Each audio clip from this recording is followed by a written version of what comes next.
Oi pessoal, tudo bem? O vídeo de hoje é para a gente conversar um pouco sobre a DCBE, Declaração de Capitais Brasileiros no Exterior, que deve ser entregue ao Banco Central. O prazo de entrega da DCBE esse ano se encerra no dia 5 de abril, às 18 horas, sendo sempre bom lembrar que no último dia é possível que tenha algum tipo de instabilidade no sistema do Banco Central, portanto, se você puder, antecipe essa obrigação para evitar qualquer tipo de problema. A novidade desse ano é em relação aos valores. A DCBE ela passou a ser obrigatória para aqueles que detêm ativos no exterior no valor de $1 milhão ou mais. Até o ano passado, esse valor era de $100 mil, portanto houve uma elevação bastante relevante em relação ao mínimo obrigatório da DCBE. Para definir se você deve ou não entregar a DCBE, dois pontos são importantes. O primeiro deles é que o Banco Central ele determina que você deve considerar o valor de mercado dos ativos no exterior e não o valor de custo, que é aquele que normalmente utilizamos para fins da declaração de imposto de renda entregue à Receita Federal. O outro ponto importante é em relação aos ativos detidos em condomínio, ou seja, aqueles que têm mais de um titular, por exemplo, uma conta conjunta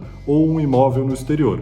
Nesse caso, a orientação do Banco Central é que você deve considerar o valor do ativo. Portanto, se a conta conjunta ou se o imóvel ou qualquer outro ativo detido em condomínio tiver valor de mercado superior a $1 milhão, você já está automaticamente obrigado à entrega da DCBE, mesmo que a sua participação específica não seja superior a esse valor. Obviamente que você deve entregar a declaração informando somente o valor de mercado da sua participação e não o valor de mercado total do ativo, porque existem outros cotitulares desse mesmo ativo. E essa regra também vale para cônjuges, ou seja, não importa o regime de casamento, você deve considerar o valor de mercado do ativo na database e cada um deve informar a sua participação no ativo, ainda que esse valor da participação seja inferior a $1 milhão.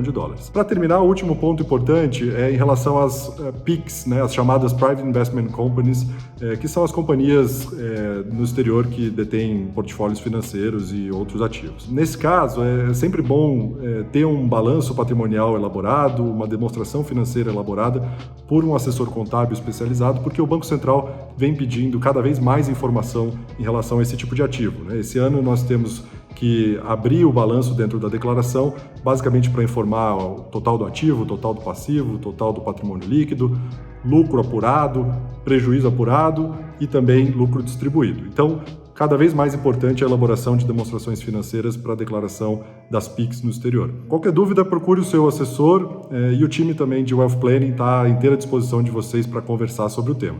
Tá bom? Um abraço!